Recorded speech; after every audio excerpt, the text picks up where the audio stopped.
As relações de trabalho na sociedade capitalista, discutindo as determinações de gênero, raça e sexualidade. Nós vamos começar falando um pouco sobre a categoria trabalho. O que significa o trabalho em duas dimensões? A dimensão ontológica e a forma específica que ele assume na sociedade capitalista. Bem, o debate da ontologia dentro da filosofia se refere ao que é próprio da constituição de um determinado ser. Mas o que é o ser?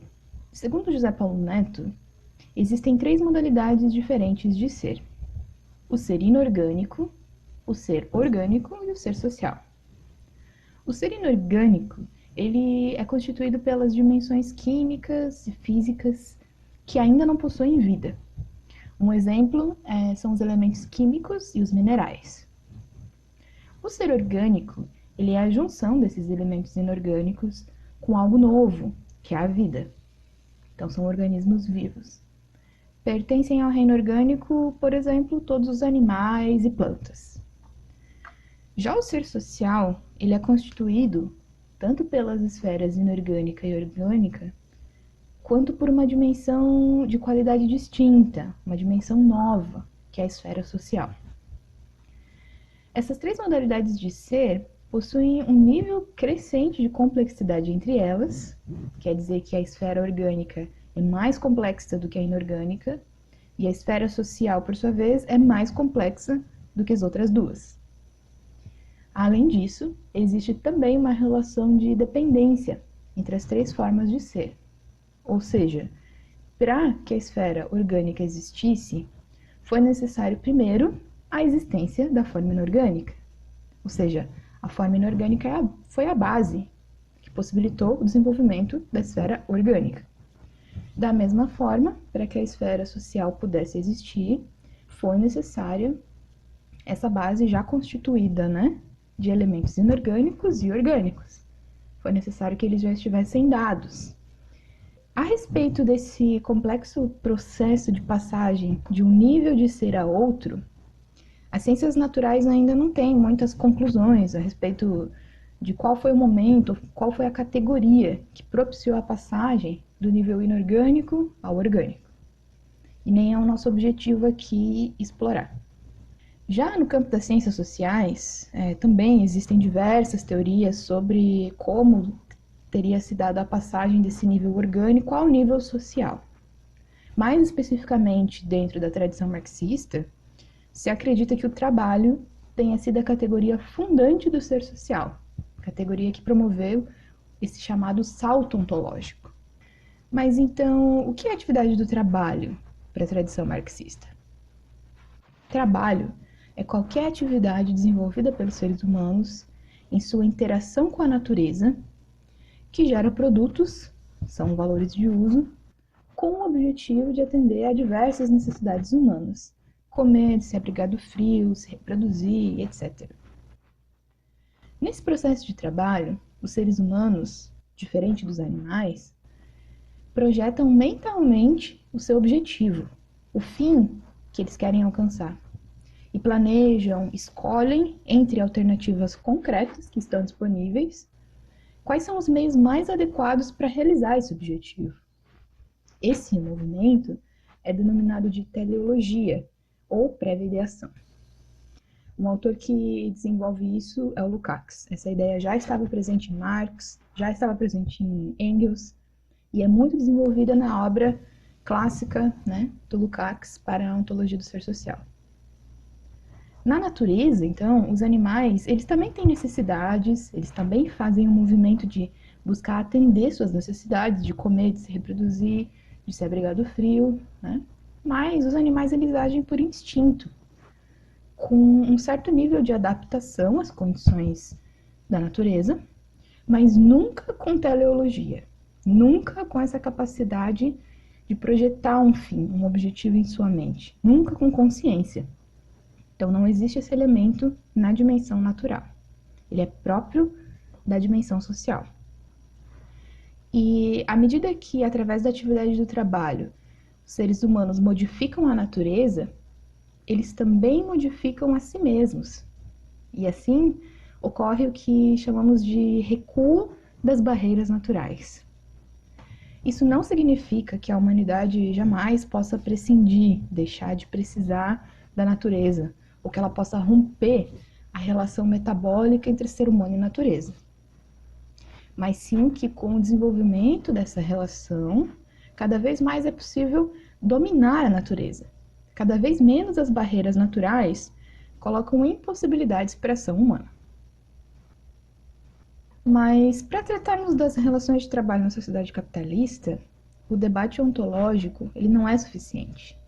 E é nesse sentido que a originalidade da obra do pensamento de Marx nos permite compreender as determinações específicas do trabalho nessa particularidade histórica, ou seja, a sociedade capitalista.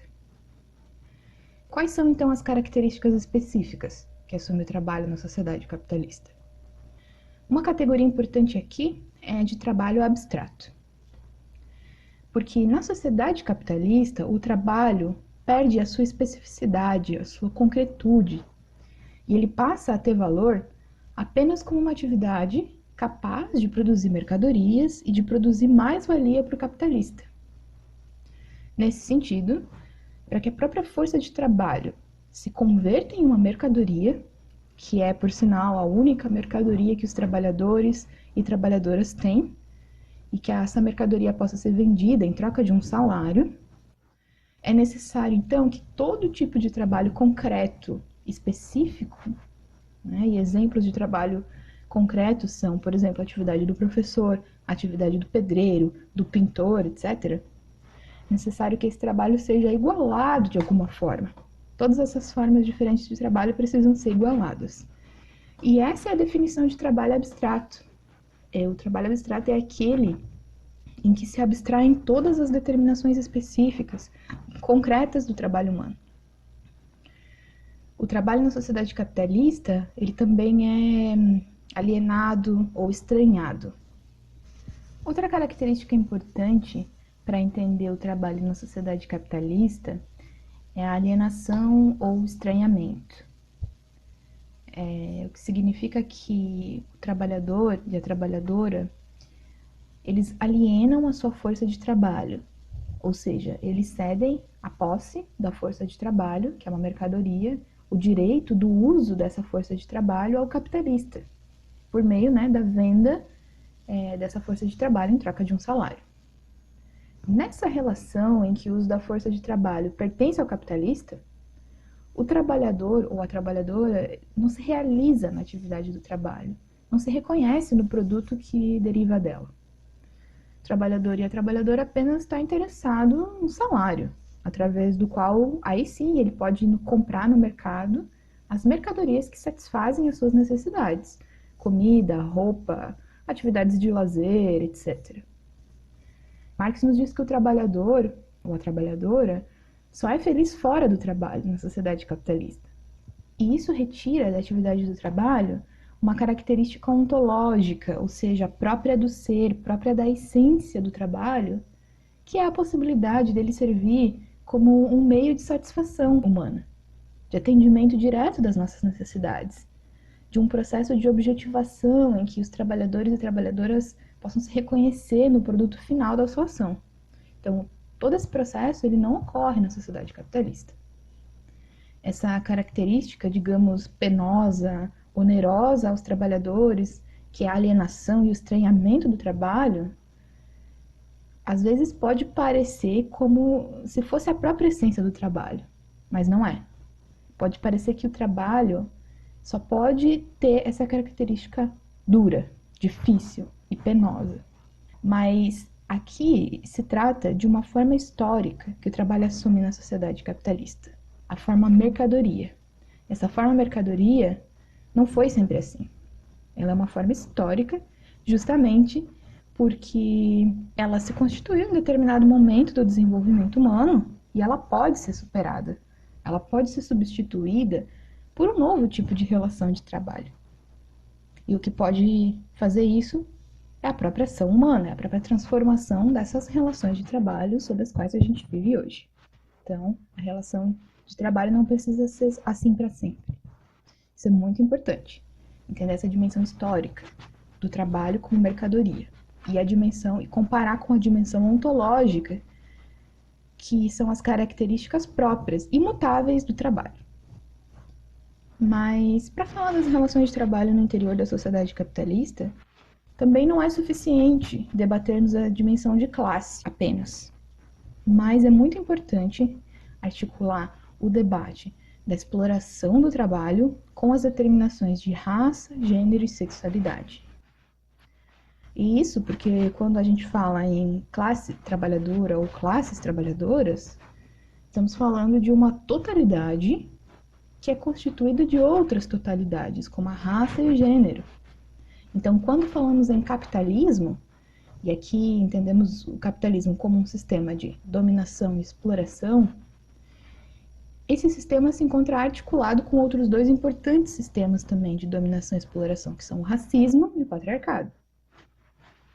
Então, da perspectiva que defendemos aqui, a articulação, tanto no nível de análise quanto de ação política, das dimensões de gênero, raça e classe, e a luta combinada, articulada contra o patriarcado, o racismo e o capitalismo, nos permitem uma análise mais precisa das relações sociais e uma luta política mais eficaz no sentido da superação de toda forma de dominação e exploração. E para isso, destacamos aqui algumas categorias, como a divisão sexual e racial do trabalho, sobre as quais vamos aqui apenas discutir introdutoriamente. Autoras como Eliette Saffioti, Gerda Lerner e Danielle Kergoat, por exemplo, nos ajudam a pensar um pouco em como as relações de trabalho são divididas de acordo com o sexo dos indivíduos, desde as organizações sociais mais primitivas.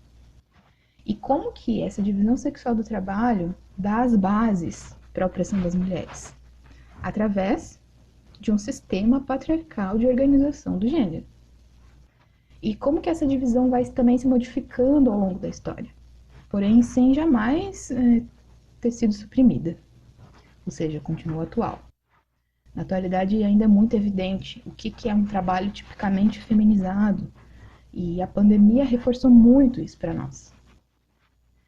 Essa categoria, divisão sexual do trabalho, ela não é homogênea dentro da tradição marxista, e muito menos dentro dos estudos feministas e de gênero. Mas, sem dúvidas, é importante levar essa categoria em conta, mesmo que seja para problematizar essa categoria ou discordar dela. Sobre a divisão racial do trabalho, também existem muitas diferenças dentro e fora do marxismo sobre esse debate. Mas autores como Clóvis Moura, Aníbal Quijano e Silvio de Almeida nos mostram como a inserção das pessoas nas relações de trabalho, nas sociedades de classes, é diferente a depender da sua identidade ou sua constituição étnica e racial. Pensando na formação sócio-histórica de países como o Brasil, os elementos raciais de gênero são fundamentais para se compreender como surge o próprio capitalismo e como se constituem concretamente as classes sociais.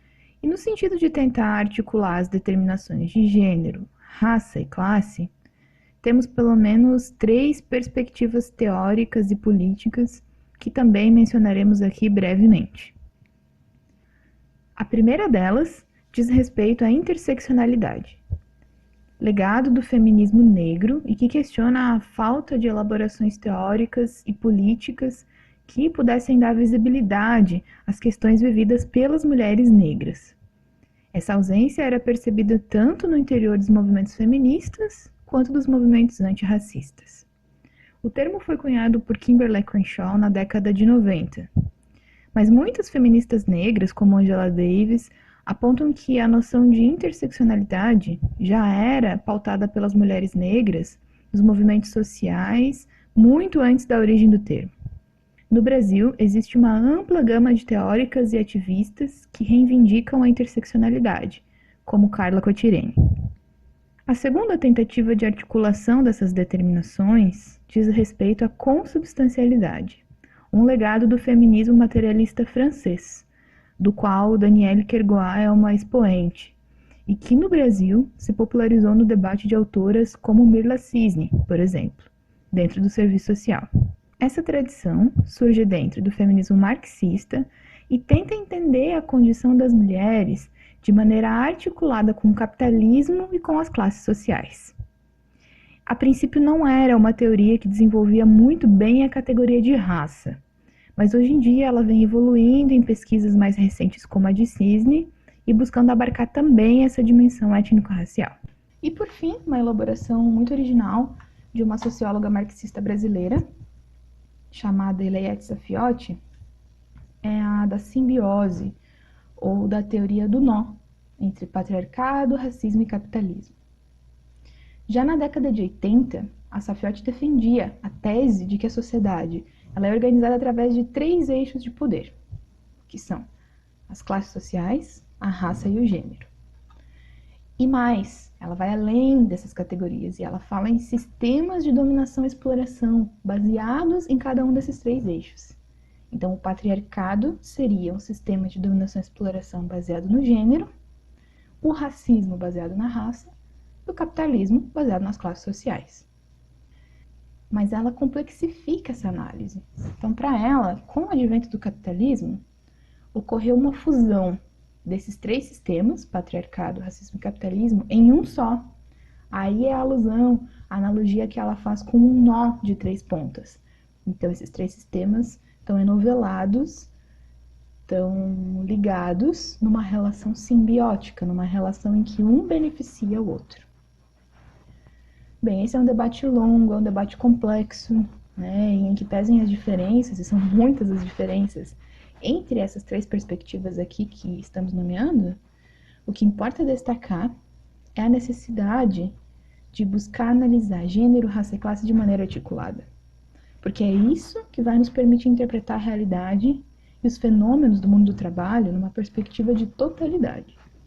Bem, passada então essa introdução, agora vamos comentar alguns dados da realidade no que diz respeito ao mundo do trabalho, problematizando justamente essas dimensões de raça e de gênero.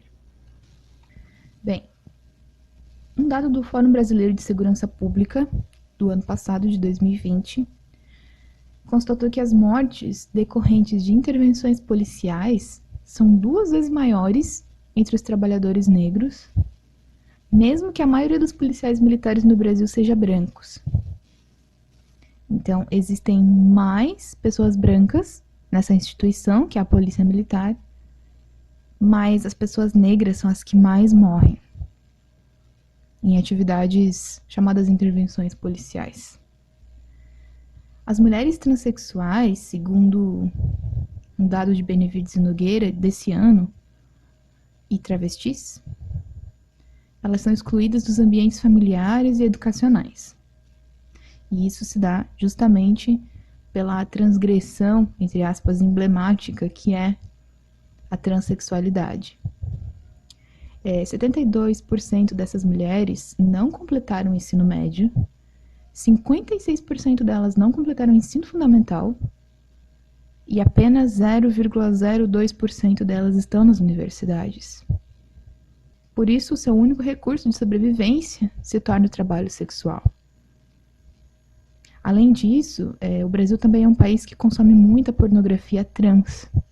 E isso nos permite analisar como existe uma relação de violência, de fetichização, que não deixa de ser violenta com essas mulheres, e como elas estão completamente marginalizadas das instituições de educação formal. E por muitas e muitas vezes também afastadas das famílias, com relações familiares rompidas.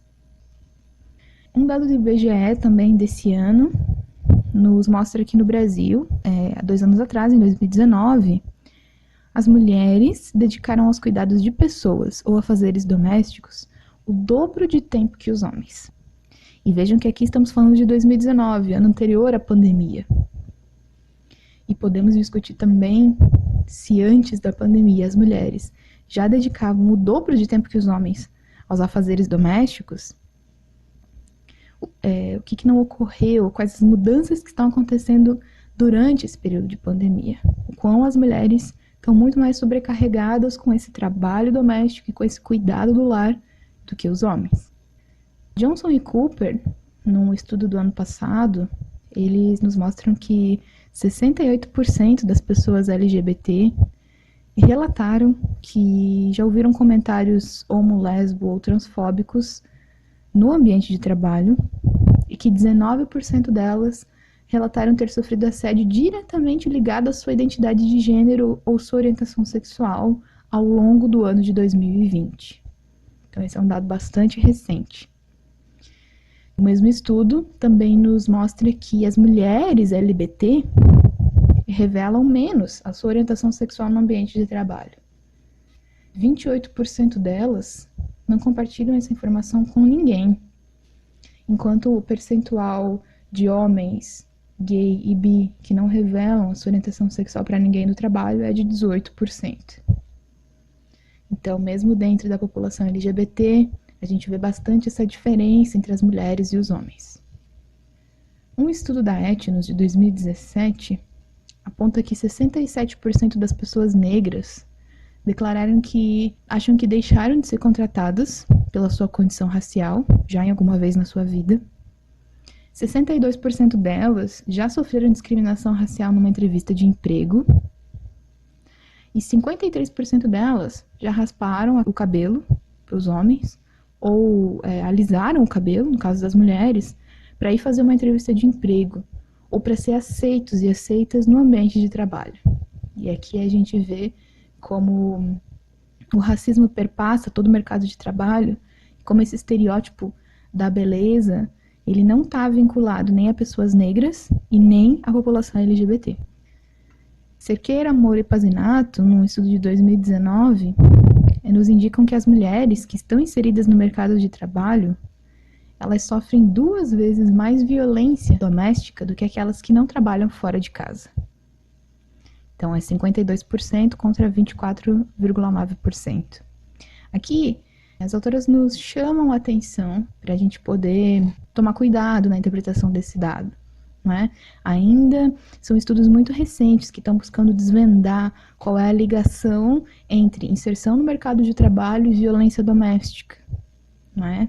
Se as mulheres estão realmente sofrendo mais violência porque estão inseridas no mercado de trabalho e não estão 100% do tempo se dedicando ao cuidado da casa, ou se apenas essas mulheres, por estarem num ambiente público que não é o lar, denunciam mais, se elas não é que elas sofram mais violência doméstica, mas que denunciam mais, têm mais recursos para poder denunciar, para poder mostrar ou admitir, compartilhar com outras pessoas que vivem nessa condição e, portanto, os índices sobem. De toda forma, há uma relação interessante entre trabalho e violência, né? Doméstica especificamente. Um outro estudo do DIEESE, liberado esse ano, mas que compara o terceiro trimestre de 2019 com 2020, que se chama Brasil, a inserção das mulheres no mercado de trabalho, nos dá também algumas considerações interessantes para articular essa relação de gênero e trabalho. Aqui podemos ver que a taxa de desocupação das mulheres, ela aumentou num 3% de 2019 para 2020, que o desemprego ele é maior entre as mulheres negras, que as mulheres têm perdido seus postos de trabalho, não apenas no trabalho formal, mas também na informalidade, que o emprego doméstico, a redução, o desemprego do emprego doméstico, das trabalhadoras domésticas, ela é muito mais dramática para aquelas que trabalham na informalidade, ou seja, sem carteira assinada.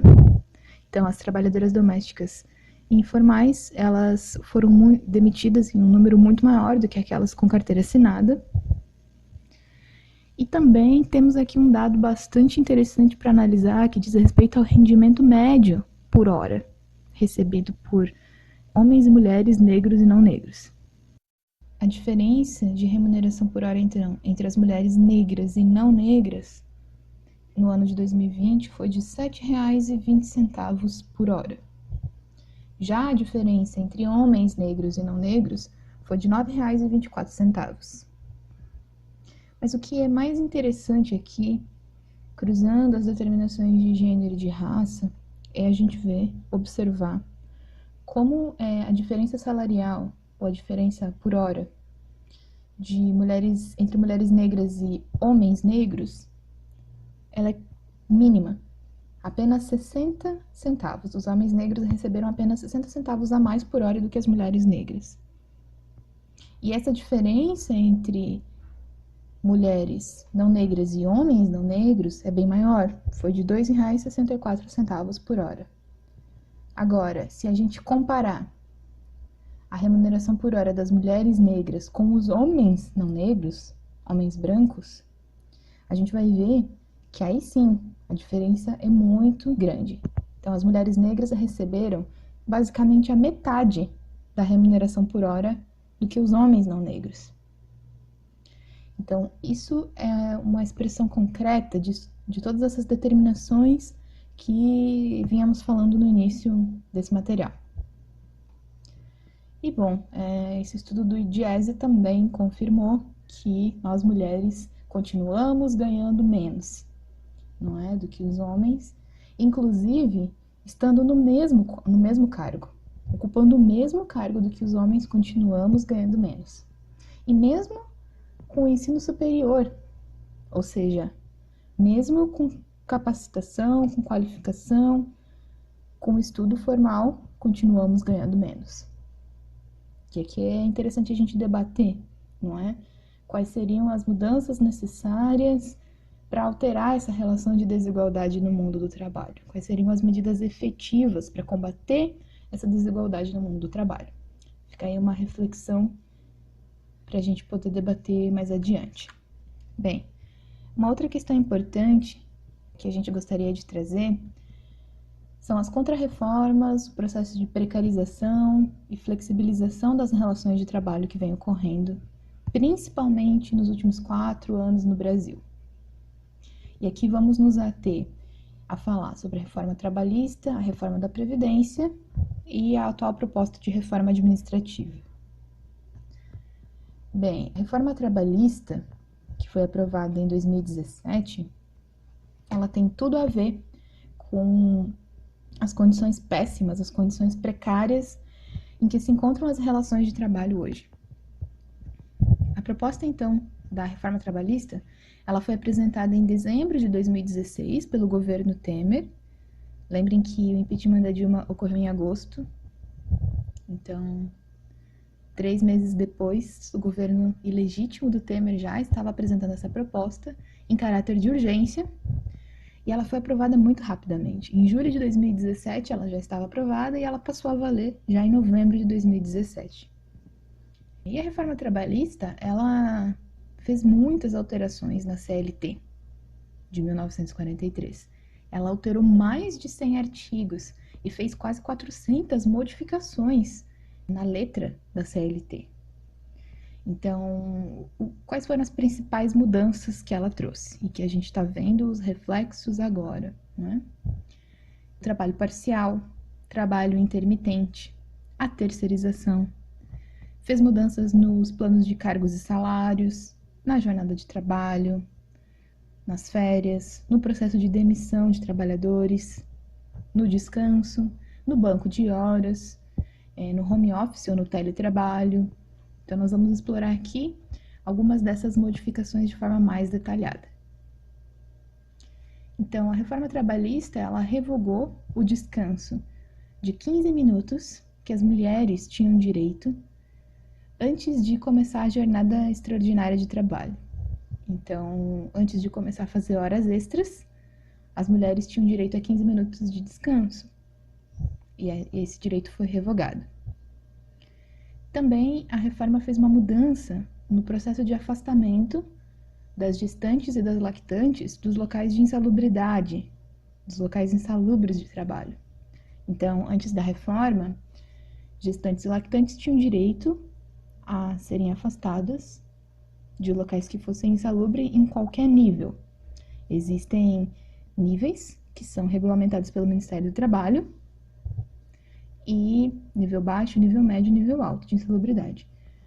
E agora, com a nova reforma trabalhista, as gestantes só têm o direito de serem afastadas automaticamente, diretamente, dos locais que têm nível alto de insalubridade. Para o nível médio e nível baixo, elas precisam de um atestado médico que comprove a necessidade desse afastamento. E as lactantes precisam de atestado médico para qualquer nível de insalubridade, inclusive o nível máximo. Então aqui a gente pode avaliar o quanto isso traz de implicações na saúde das trabalhadoras.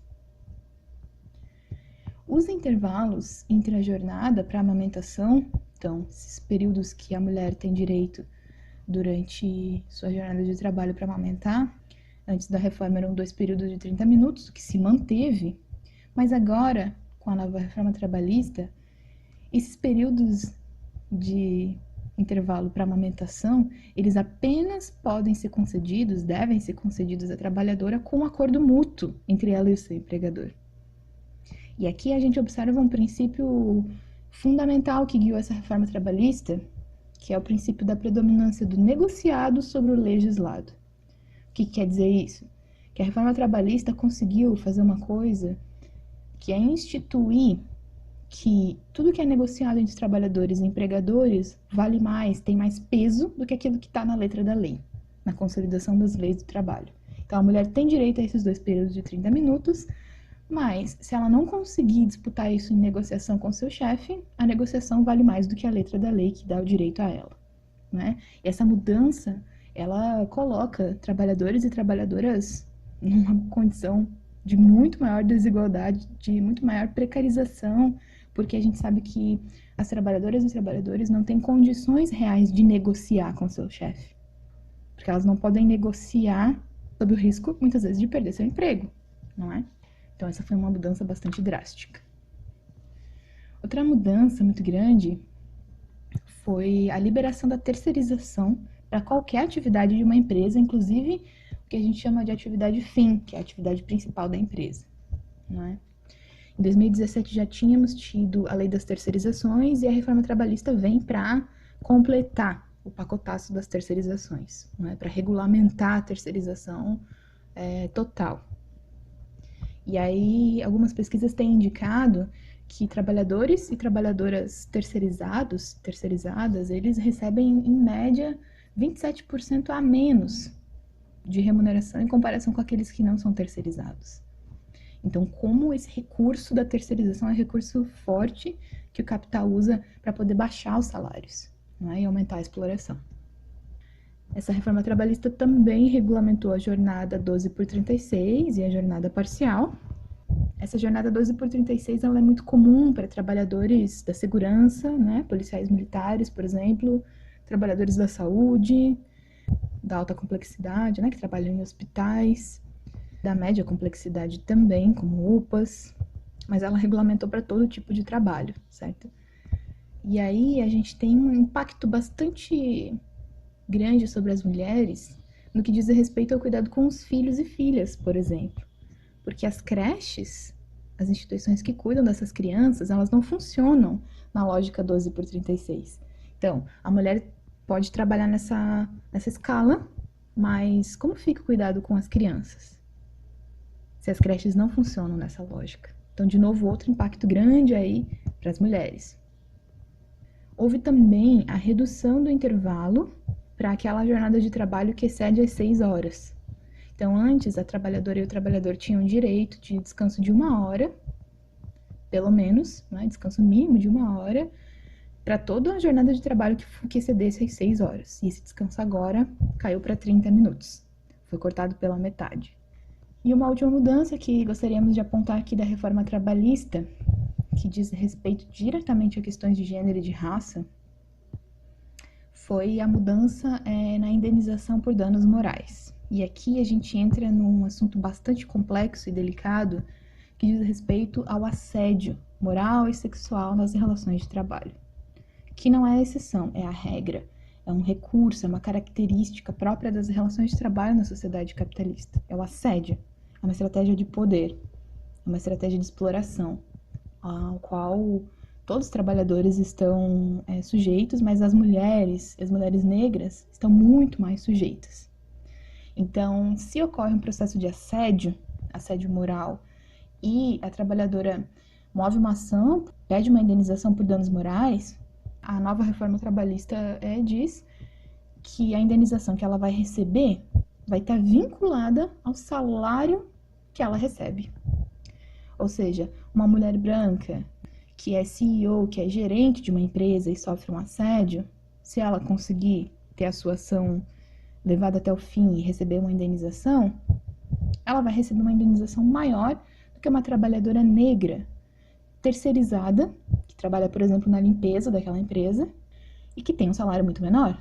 Então, se ambas sofrerem o mesmo tipo de violência, o mesmo tipo de assédio, o mesmo tipo de opressão no ambiente do trabalho, e ambas levarem essa ação a cabo, e ambas conseguirem essa indenização, que também, em geral, não é o caso, mas numa situação hipotética dessa, mesmo assim, uma mulher branca ainda vai receber uma indenização maior do que uma mulher negra, ou uma mulher com mais instrução, num cargo de maior destaque na empresa, vai receber mais do que uma mulher que trabalha nos serviços gerais. Colocando aí para nós um exemplo dramático da interconexão entre gênero e raça no mundo do trabalho. E agora falando um pouco então sobre a reforma da Previdência, segunda aí das grandes reformas que tivemos nos últimos anos, a contra-reforma da Previdência, aprovada em 2019, ela provocou o aumento da idade mínima de contribuição para as mulheres, que era de 60 e foi para 62 anos, e ela manteve a carência mínima de 15 anos de contribuição, para que a mulher tenha direito ao acesso à aposentadoria. Então, vejam, aumentou em 2 anos a idade mínima, mas a carência da contribuição continuou em 15 anos. Então, isso causa uma mudança drástica para as mulheres, na medida em que, se a gente for avaliar as condições de saúde, por exemplo, de uma mulher de 60 anos, das mulheres trabalhadoras negras, principalmente, que trabalham desde muito cedo, desde a infância, dentro e fora de casa, em condições muitas vezes insalubres, não é? Os impactos que isso tem para a saúde das mulheres, uma diferença de 2 anos, faixa etária dos 60, é uma grande diferença, não é pouca coisa ter que trabalhar 2 anos a mais. E não é trabalhar 2 anos a mais, não é? Porque a gente sabe que o desemprego, ele faz parte da vida da maioria dos trabalhadores e trabalhadoras ao longo do seu processo aí, da sua vida. Então, pode parecer que são 2 anos, mas na prática acaba sendo mais tempo. Que também tem o tempo que a pessoa fica desempregada, não é? Então, foi uma mudança para pior para as mulheres. Inclusive, a reforma da Previdência não trouxe nada de bom, nada de vantagem para os trabalhadores e trabalhadoras. O que ocorreu também com essa contrarreforma foi uma mudança significativa no valor dos benefícios, no valor das aposentadorias. Então, daqui para frente, a gente vai ter cada vez benefícios menores, mais pobres, mais miseráveis, que não vão dar conta das necessidades mínimas de um trabalhador e de uma trabalhadora. A partir, então, da reforma da Previdência, dessa última reforma, vão ser contados todos os recolhimentos, todas as contribuições que a pessoa fez para o INSS ao longo da sua vida. Porque antes dessa reforma se descontavam os 20 menores salários e se consideravam apenas os 80 maiores, o que fazia com que a média do valor subisse um pouco, para que o benefício fosse pago num valor um pouco mais alto. Mas agora vão ser contados todos os recolhimentos, o que vai fazer com que a média desse benefício caia. Inclusive, vão ser contados todos os recolhimentos em caso de aposentadoria por incapacidade permanente, que é a antiga aposentadoria por invalidez, que mudou de nome, inclusive naquelas em que a pessoa precisa se aposentar por conta de acidentes de trabalho, por conta de exposição a um ambiente insalubre de trabalho. Mesmo nesse caso, mesmo tendo um problema de saúde decorrente do trabalho, todos os recolhimentos que ela fez ao longo de sua vida vão ser contados. E ela vai ter cada vez um benefício, uma aposentadoria com um valor mais miserável. Então essa é a tendência das aposentadorias daqui para frente no Brasil. Também a reforma promoveu a extinção das modalidades de aposentadoria por tempo de contribuição apenas e por pontos. Essas eram modalidades que existiam antes dessa contrarreforma que facilitavam um pouco o acesso de algumas pessoas ao benefício da aposentadoria. Então, o que a reforma fez foi extinguir todas as formas de facilitar o acesso, ou seja, dificultou muito a concessão desse benefício. Foram feitas também mudanças nos critérios de aposentadoria especial, que é assim que as pessoas estão expostas a condições insalubres de trabalho, e os critérios tornaram quase impossível esse acesso. Então, essa modalidade de aposentadoria especial também vai ser cada vez mais rara a partir dessa contrarreforma.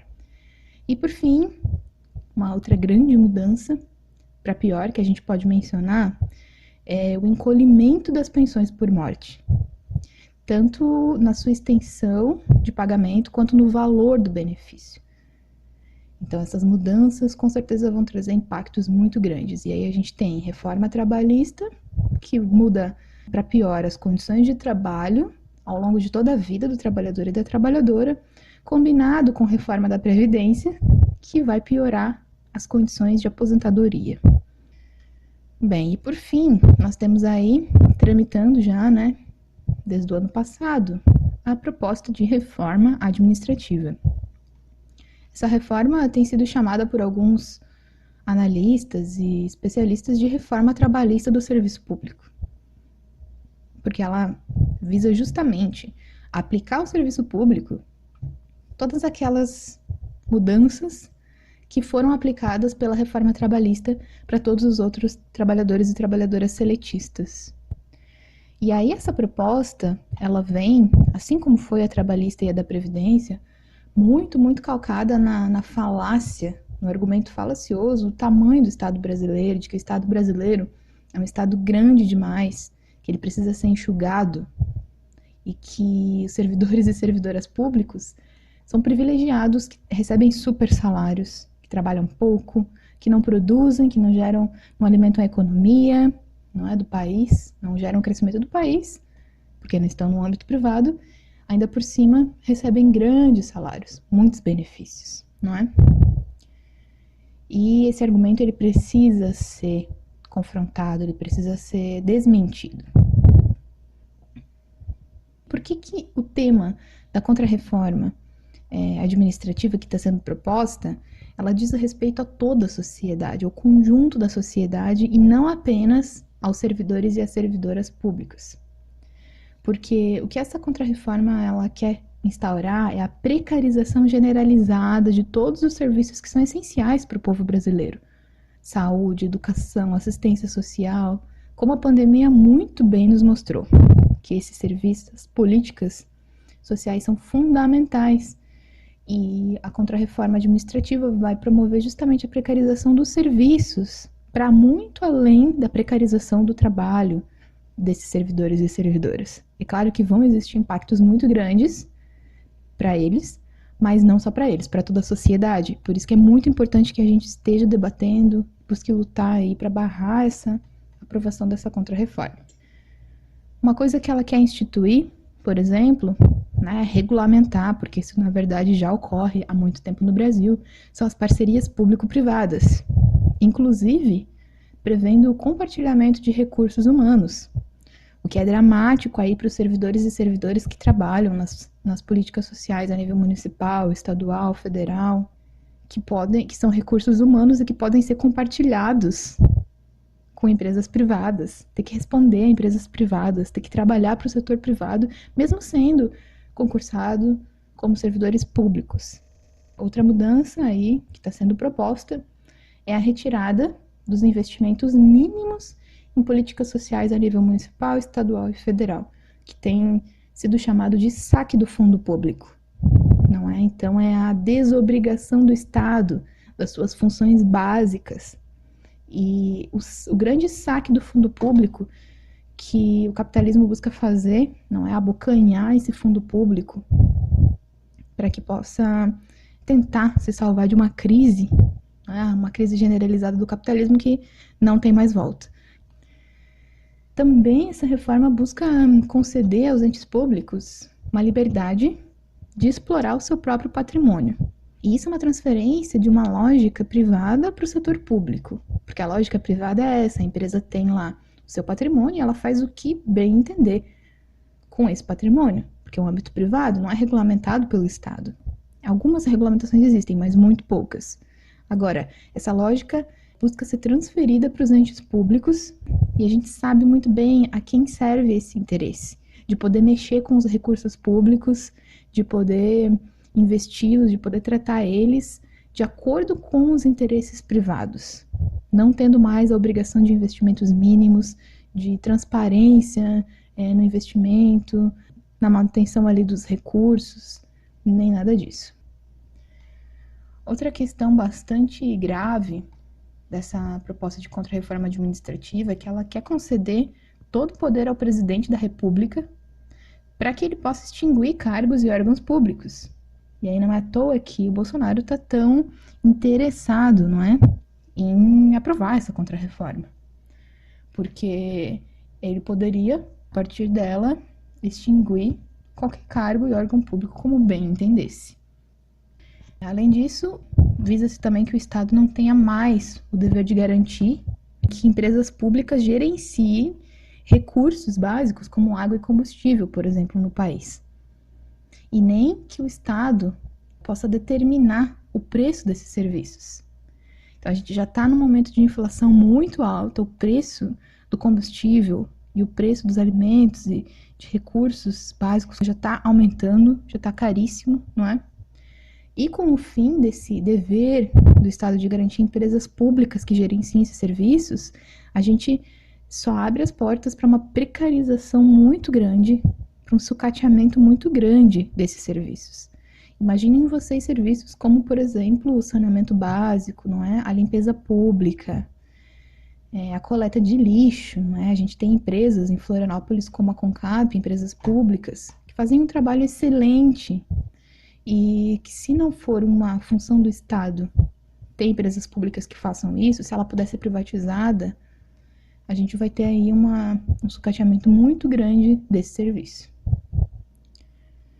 Também, outro objetivo dessa contra-reforma é acabar com a imparcialidade do concurso público, ou seja, estabelecer critérios completamente subjetivos que não estão, inclusive, nem descritos na letra da proposta dessa contra-reforma, em que não bastaria que a pessoa fizesse um concurso público, fosse aprovada, passasse por um período de estágio probatório e fosse aprovada nesse estágio probatório para poder ser efetivada como um servidor ou uma servidora pública.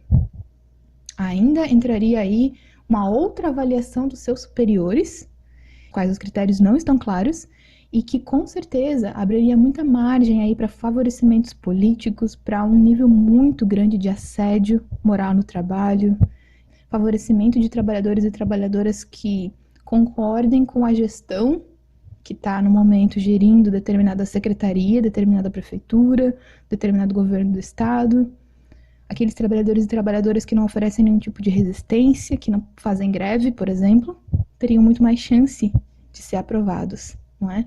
Então não bastaria ter sido aprovado ou aprovada num concurso público, nem ter durante o estágio probatório mostrado sua seriedade, sua capacidade de desenvolver um serviço público. Ainda seria necessário esse jogo de interesse político com a gestão, porque disso dependeria a efetivação também do servidor e da servidora.